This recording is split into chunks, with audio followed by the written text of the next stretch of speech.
This is the weirdest watch collection on YouTube, and I'm proud of it.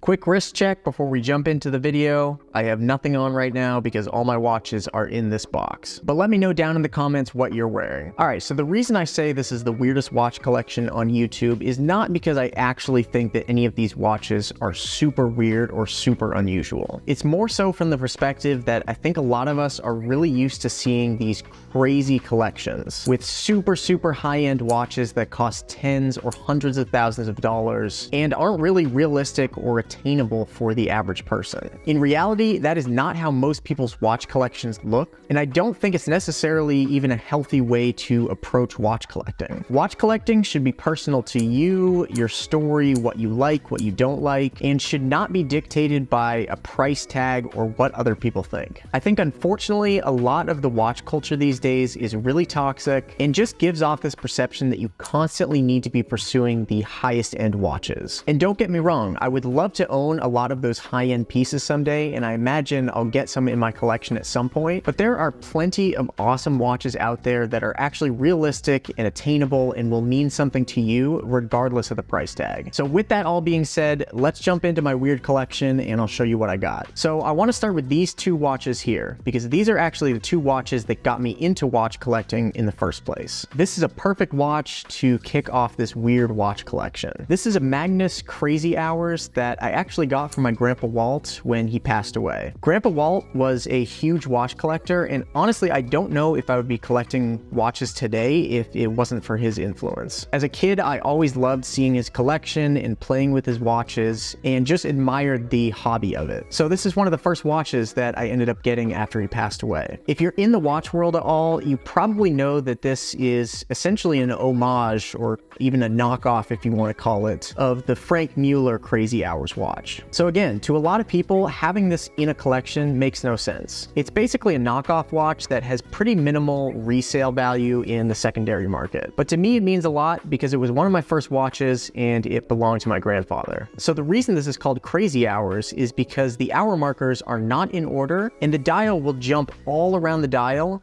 whenever the hour changes. So you'll see we're at 7 o'clock right now, and as we twist the minute hand around, it's going to jump to 8 right over here.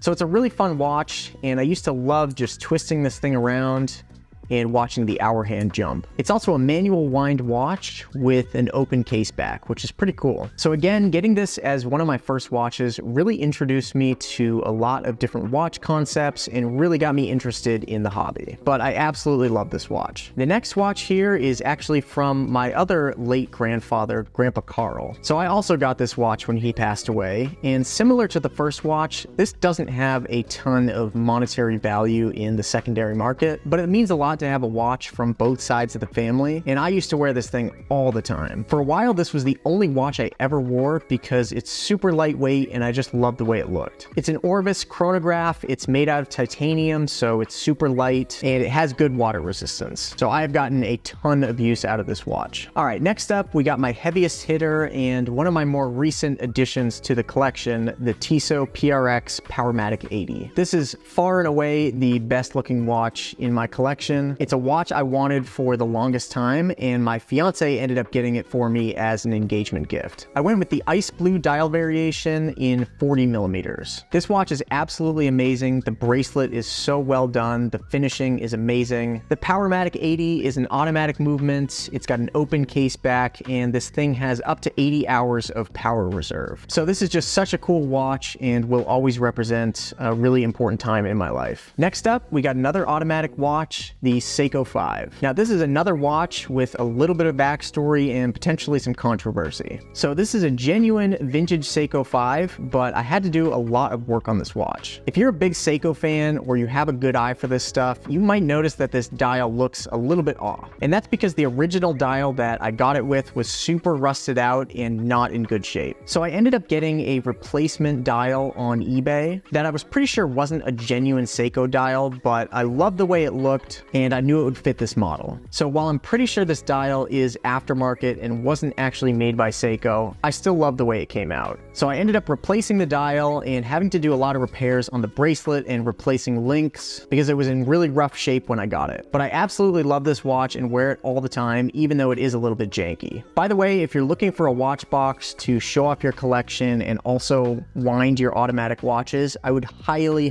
recommend this one from Amazon. I'll leave a link down below if you're interested in picking up this one. All right, moving on to Casio world. So we got two Casios that we'll talk about here. The first is the absolutely legendary Casio A158. This is a watch I've wanted for a long time and finally picked it up the other day, and this thing definitely lives up to the hype. It's for sure the cheapest watch in this collection, but that has absolutely no bearing on how awesome this watch is. It's super light, it's got a really cool retro look, and it's a Casio. So we all know it's legendary and it's gonna hold up forever. By the way, not all of these watches can even be purchased online, but for any of them that can be, I'll leave links down below if you want to check them out. All right, the next Casio in the collection is the Casio Edifice EFR S108D. I have a whole video on this channel breaking down why I think this is the most underrated Casio out there, but I think the look of this thing just speaks for itself. This is my gym watch, my swimming watch, my beater watch, but you really could wear this thing in pretty much any scenario. It's got a sapphire crystal, it's got 100 meters of water resistance, it's less than 8 millimeters thick, and overall this is just a phenomenal watch that I wear almost daily. If you want to watch the full video of this watch after finishing this one, I'll leave a link somewhere around here. All right, moving right along, we got the Timex Q chronograph. This is another watch that I think doesn't get the respect and attention that it deserves. I think a lot of people have mixed feelings on Timex, but personally, I absolutely love what Timex has been doing recently, especially in their Q line, and I think these chronographs just exemplify that. You've got this awesome jet black dial with these